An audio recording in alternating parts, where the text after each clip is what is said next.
USCHO.com.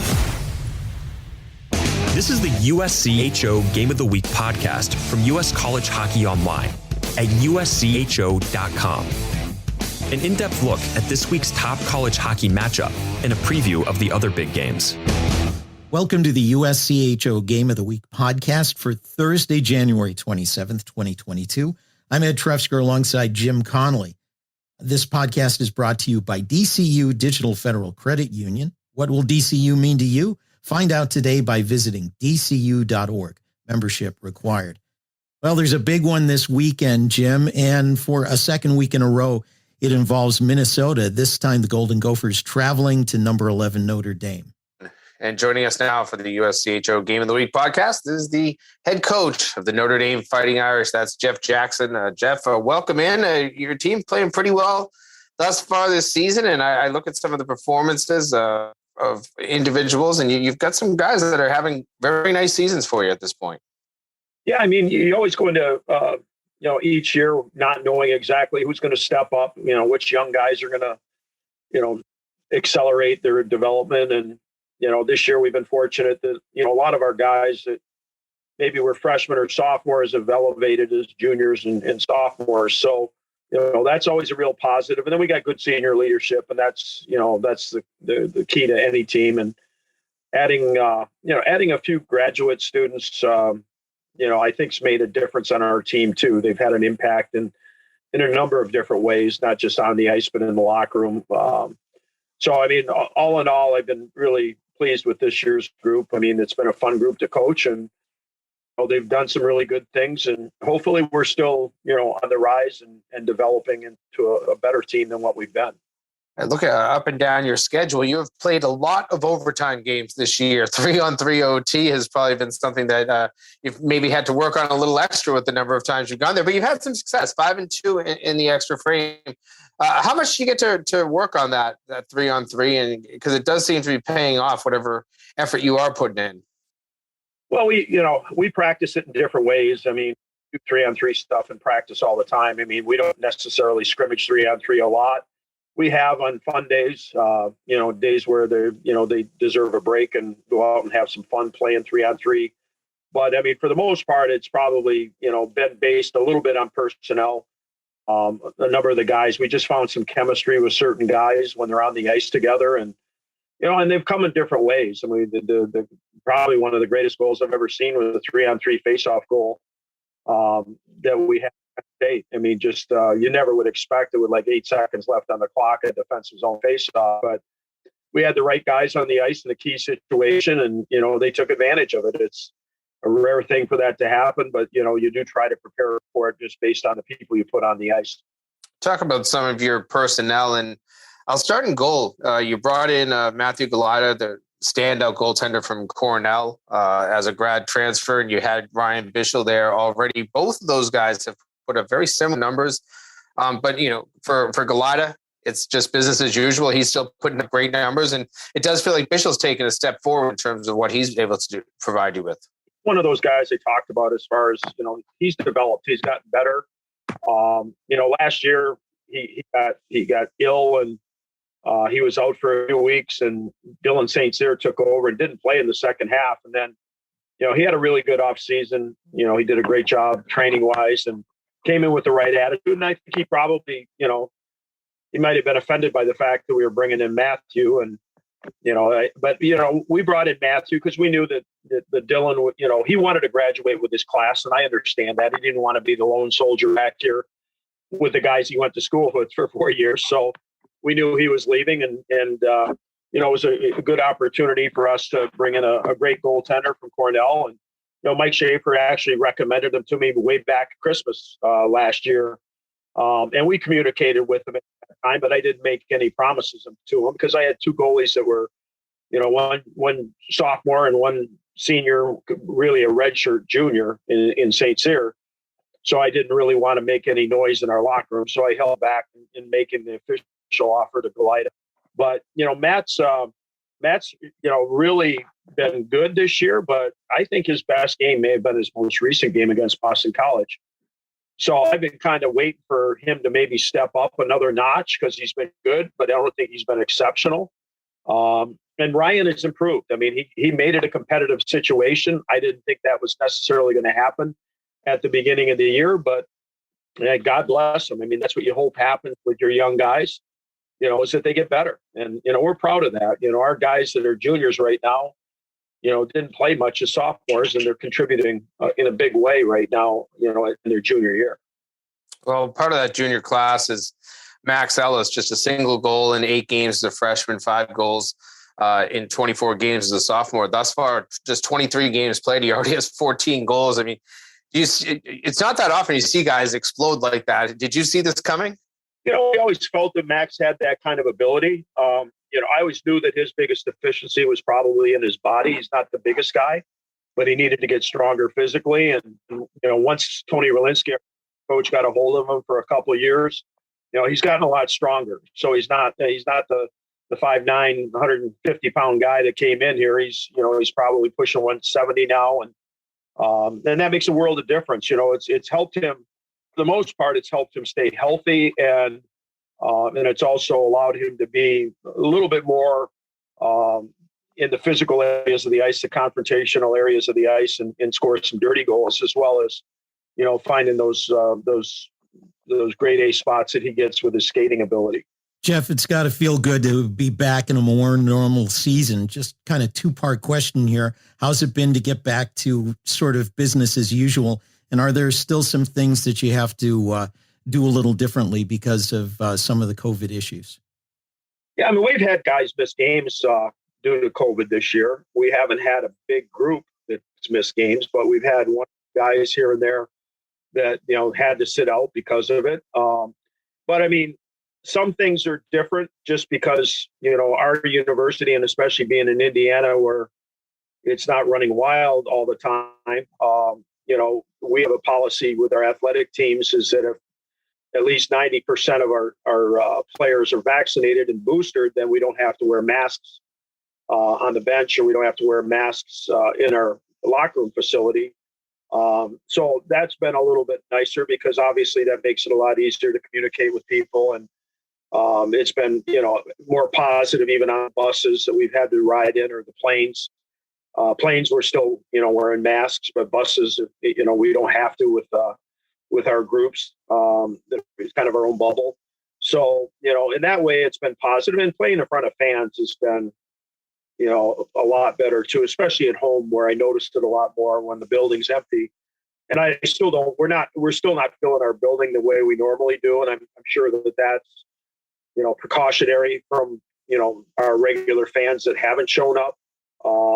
And I understand that for the short term. Hopefully, things get resolved here in the next year or so to where we can fill the building again on a regular basis. But, I think for the most part, it's been better, but we're still always on edge. Anytime I get a text from my trainer on my, the hair on my back. So, because you really don't know. I joked around with him. Like I have a picture on my phone of death with a hammer and sickle. Anytime my trainer calls, that's who I've got is the picture coming up on my phone, because it's always a nerve-wracking situation in those times. Jim mentioned the success you've had in 3-on-3 overtime, but the way things work in the pairwise, you get 55% of a win if you win in overtime. There's been some talk about trying to change that for next season. You have any thoughts on that? Yeah, I'm good where it's at, frankly. I'm not I think it's really good for our game that we mirror the NHL and play 3-on-3 and even shootouts. I'm not a fan of either. It's not hockey. The one is just a skill contest, and 3-on-3, I mean, you're using probably a fifth of your bench. So it's really, it's so different for me watching college football and watching the free-for-all from the 20-yard line or the 5-yard line, whatever. I mean, it's not football, in my opinion, and I'm not a fan of that either. But can you imagine college basketball going to 3-on-3 in overtime? Probably. And our sport is not meant to be 3-on-3, but it's good for the fans. It's good for us to mirror the National Hockey League. But the biggest difference as far as the points and the pairwise issue, I mean, we really wanted it at 51-49. The coaches did. And they, we agreed to 45-55. because it's, and we've won more overtime games than we've lost, so you think I'd be a proponent of being a full win, but I really not, because I'm not a believer that when you're only playing 34 games compared to the NHL who's playing 80 games, that the 3-on-3 should count as a full win. And that's just my belief. And I think for the majority of our coaching body, it probably is the same attitude. Fans have been able to appreciate what Graham Slaggert has done on the ice, and on Tuesday, he was announced as a nominee for the Hockey Humanitarian Award. What can you tell us about Graham Slaggert, the person? I've known Graham. Obviously, I've known his two younger brothers as well. Ever since I've been here, they were little boys when I got here. I used to have nicknames for all of them as little kids. And, I am a real fan of the Slaggert family, obviously. Andy and his wife, Tara, are superhuman beings. And, and Andy is such a great representative of not just our program, but of the university. And he's just a first-class individual. So it's not surprising that his sons are all chips off the block as far as the right type of people, do things the right way, good in the classroom, good in the community, willing to give back. Graham's done some specific things, overseeing the 525 Foundation for kids, getting involved in prescription drugs and things like that, with the loss of a few local kids here that died, under those circumstances. And he's been involved in a lot of other service situations. He was actively involved in the jersey auction for Stephen Johns' Mental Miles Foundation for mental health purposes. But he's been, he's on our student athlete advisory committee. He's on the Rosenthal Leadership Committee. He's a captain, and Graham just does things the right way. He's a good hockey player, but he's even a better person. And, I couldn't ask for more from any of our guys than what Graham's given to this program over the last 4 years. Jeff, we'll get into this weekend now. A 2-game series at home against Minnesota, and there seems to be so much on the line in this. Obviously, the points in the standings of the Big Ten are important in your position in that league. But the pairwise, you guys are both right around that pairwise bubble.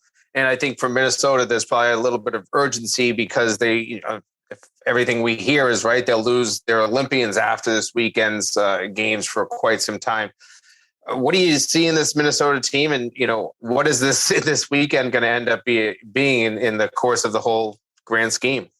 Well, I mean, at this point, almost every weekend's just as big. I mean, you can go down the entire Big Ten and there's no soft games. There's no easy games. I mean, it's always a challenge. And, you look at the standings of the pairwise, that's one separate issue. I try to, at this point, try to keep our guys focused on the moment, and just be prepared to play our best hockey come Friday night.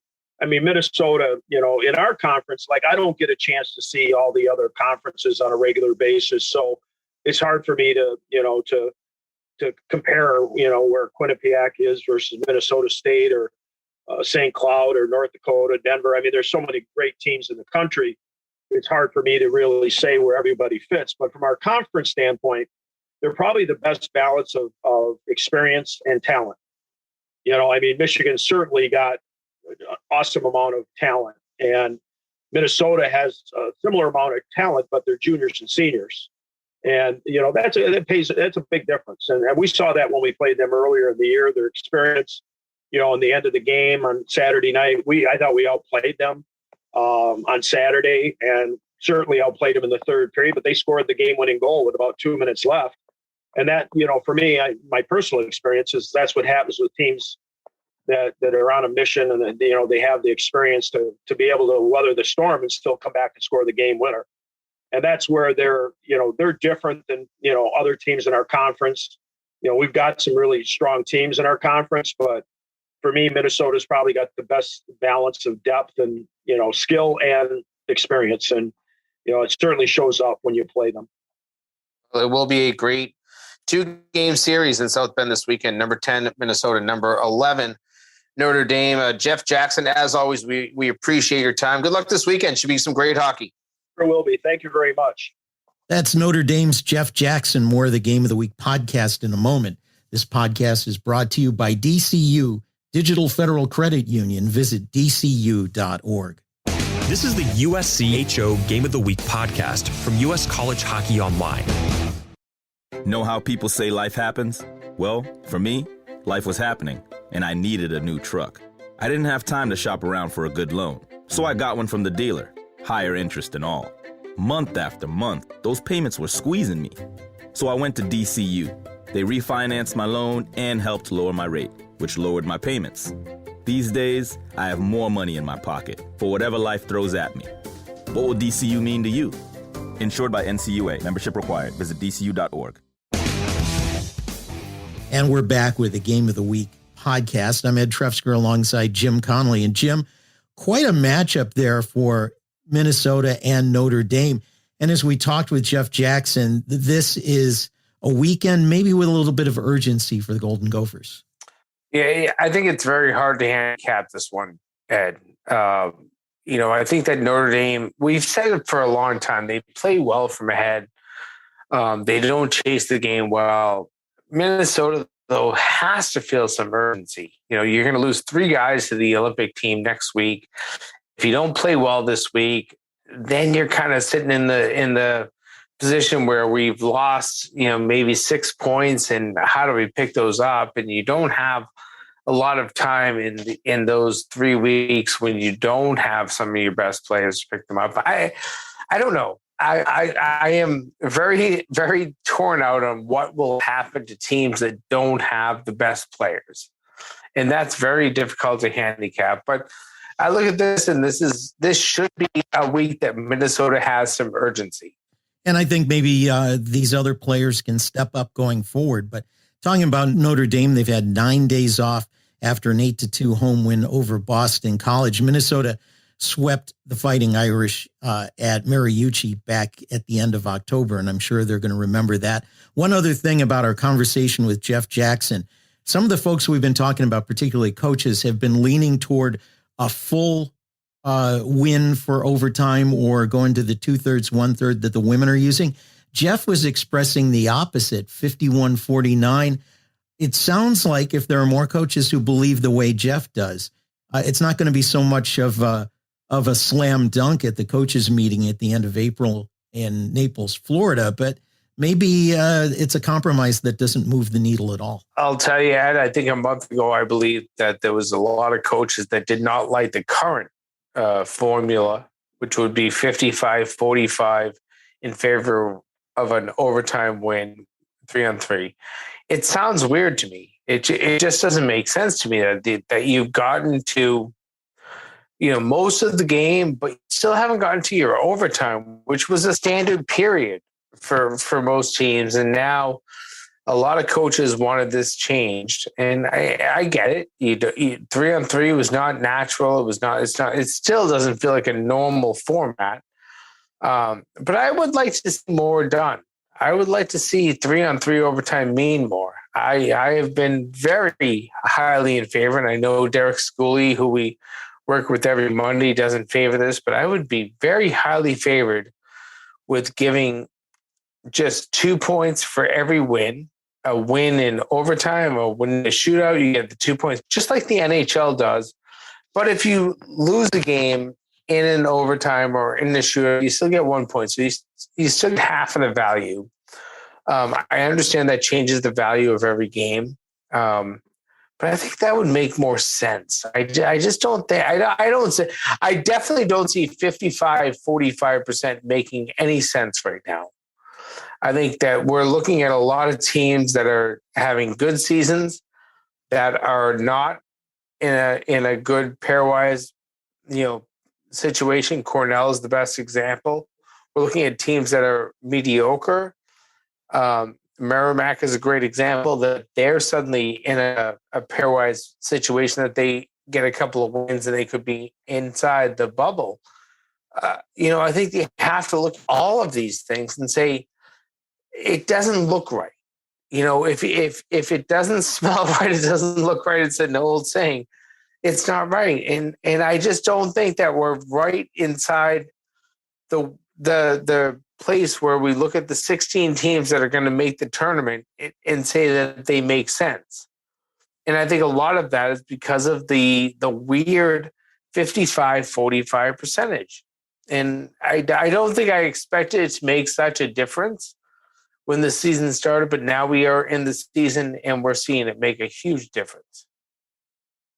For all intents and purposes, it's a close enough number that it's as if the game ended in a tie anyway. So maybe that's what they're looking at. Well, why don't we move on? We've got some other great matchups. These are two teams coming in sort of wounded. Number 14, UMass Lowell at number 15, Northeastern. UMass Lowell was swept home and home with Merrimack, and Northeastern got swept home and home with UMass. What do you expect out of this? I think the number one thing is, Devin Levi, the goaltender for Northeastern, is expected to be at the Canadian Olympic camp, and that's the biggest part of this. But I think that both of these teams have to be playing desperate. You can put a backup goaltender in there, as Northeastern probably will have to.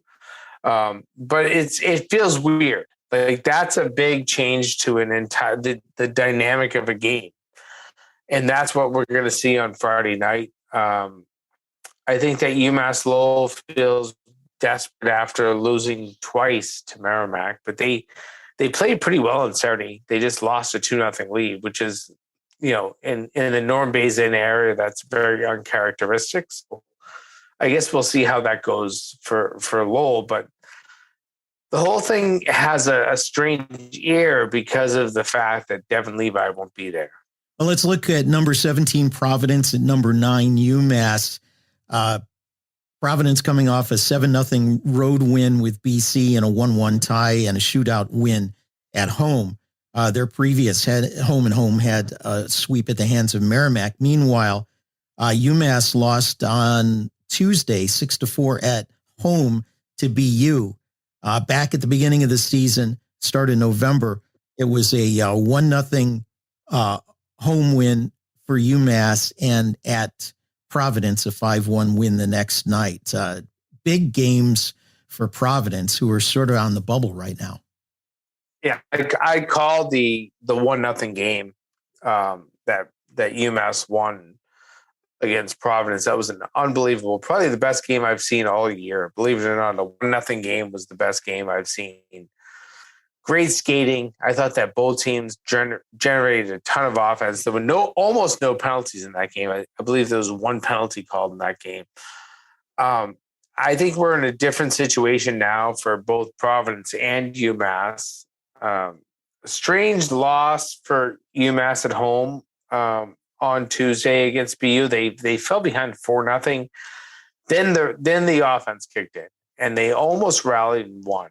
And I can't take that away from the fact that they almost came back. Do you discount that first period in a little bit? Maybe you do. Flat. Yeah, I don't know why that happens. But then you go to Providence. I thought Providence, a 7-0 win against BC last Friday, and then a 1-1 game. I thought Providence was really good in that game. I called that game as well for Nesson, and thought that Providence was unbelievable. They just couldn't score. They didn't have the finish. And I guess that's what it comes down to sometimes is, do you have the guys that can finish, that can get to the net, that can do the hard things? And I think against UMass, you have actually, more than BC, you actually have to emphasize those moments. Do you get to the net? Do you have the strong guys that will get there? So this is a very interesting game on Friday. And the fact that it is a single game, I think it's, out at UMass, that's a tough place to play. I think that, for Providence, this is a horribly difficult game coming off of a game they should have won. And then UMass is going to be very hungry after the loss on Tuesday to BU. So, I would favor UMass in this one. Number 3, Western Michigan travels to number 7, Minnesota Duluth. They split at Western Michigan at the beginning of December. Western Michigan coming off a home sweep of North Dakota, while Minnesota Duluth split at Omaha, 5-1 and 1-5 lopsided results on the two nights. This is a big one for Minnesota Duluth, and this may be a chance for Western Michigan to really put a stamp on this season. Yeah, I just wonder if Duluth has got their stuff together. I have not seen a good weekend from them in a few. And if they don't play better in an entire weekend, then it's going to be a very tough weekend for them. I love the way that Western are playing. It's hard to beat them up for anything they do. This is the type of weekend that I think that Western could really make a statement here. And it's hard. It's difficult, right? And you're going to play the best teams in the country. Can you do that and succeed and then see yourself move up from the pairwise? Do they or not? I mean, that's a big question. But this is the weekend for the pairwise that Western could make the biggest statement they'll have all year. They're a hard team to pick against right now, that's for sure. The last game on the list, number 6, St. Cloud State at number 13, North Dakota. It's been 4 straight losses for North Dakota. They had a gap in between those, a sweep at home at the hands of Cornell, and then getting swept by Western Michigan last weekend. Meanwhile, St. Cloud State was at Miami, 11-1 and 8-0 wins. Just huge smackdowns there. The two teams split in December when they played at St. Cloud. Is this the weekend North Dakota gets things back together, or are they going to find themselves drifting a little further on the bubble? Well, where's the trap right now? I feel like there's a trap for St. Cloud. You just blew away one team twice, and you had massive games. And can you take that into North Dakota? No way. There's no way that they blow away North Dakota. No chance. You're going to be in 3-2, 2-1, 4-3 games. Which side do you want? I guess is the question. But I mean, it's how's your confidence? I believe they're very confident, but then you're going to go into a team for North Dakota that is just so hungry. Can you do something when a team is hungry? I don't know. I don't see that. I actually, if I had to pick these games, I would pick North Dakota, because I really feel that, the Fighting Hawks are desperate, like really desperate. And then you're talking about a team that maybe doesn't know what it's like to play a tough opponent. Miami just didn't feel tough to them. It's a weird situation. I think the urgency is definitely on the side of the Fighting Hawks in this one. We'll see how that works out. And if you want to see what USCHO's Division I columnists think and what the odds would be if you were betting the games, check out USCHO Bettor's Edge column at the end of the week. And Jim writes that up and gives a little information on the handicapping. But that's going to do it for this edition of USCHO Game of the Week podcast. It's been brought to you by DCU Digital Federal Credit Union. What will DCU mean to you? Find out today by visiting dcu.org. Membership required. For Jim Connelly, I'm Ed Trefzger, and we'll catch you next time. This has been the USCHO Game of the Week podcast, a production of U.S. College Hockey Online. Visit uscho.com/podcasts to listen or subscribe.